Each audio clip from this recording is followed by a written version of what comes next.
ഒരു കുട്ടി ജനിച്ച ഉടനെ ആദ്യം കാണുന്നത് അവൻ്റെ അമ്മയുടെ മുഖമായിരിക്കും അല്ലേ? അവൻ വളരുമ്പോൾ ഏറ്റവും കൂടുതൽ സ്നേഹവും പ്രതീക്ഷയും ഒക്കെ വയ്ക്കുന്നത് അവൻ്റെ അമ്മടത്തു നിന്ന് തന്നെയായിരിക്കും അല്ലേ? എന്നാൽ ഇതേ അമ്മ തന്നെയാണ് സ്വന്തം പെറ്റ കുഞ്ഞിനെ രണ്ടാനച്ഛൻ്റെ സഹായത്തോടെ മൃഗീയമായി കൊന്നു കളഞ്ഞു. അപ്പൊ ആ പിഞ്ചു കുഞ്ഞ് എത്ര വേദനിച്ചിട്ടുണ്ടാവും അല്ലേ? ആ കുഞ്ഞ് എന്ത് തെറ്റ് ചെയ്തിട്ടാണ് ആ കുഞ്ഞിനെ എത്രയും മൃഗീയമായി കൊന്നു കളഞ്ഞത്? ഒരുപാട് സ്വപ്നങ്ങൾ ഉണ്ടാവും അവന്, ഒരുപാട് കാര്യങ്ങൾ പറയാനുണ്ടാവും. പക്ഷെ അതൊന്നും പറയാൻ പറ്റാതെയാണ് അവൻ നരകിച്ച് പോയത്.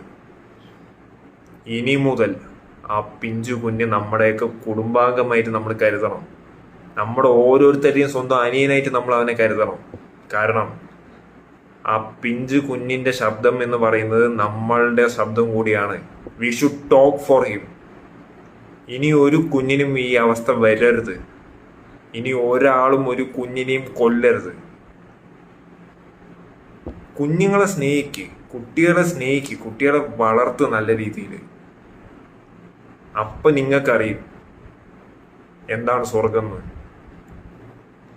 എങ്ങനെയാണ് ഈ ചെറിയ കുഞ്ഞുങ്ങളൊക്കെ കൊല്ലാൻ തോന്നുന്നത്? ആ പിഞ്ചു കുഞ്ഞിൻ്റെയൊക്കെ മുഖം കാണുമ്പോൾ തന്നെ ഒന്ന് തല്ലാൻ പോലും തോന്നൂല. മനുഷ്യത്വമുള്ളവർക്ക് നാണമുണ്ടോ നിങ്ങൾക്കൊക്കെ ഈ കുഞ്ഞുങ്ങളെ കൊല്ലാനും തല്ലാനും ഒക്കെ? ദയവീത് കുഞ്ഞുങ്ങളെ കൊല്ലാനോ തല്ലാനോ ഒന്നും നിൽക്കരുത്. We should protect children, we should love dum, we should trust dum.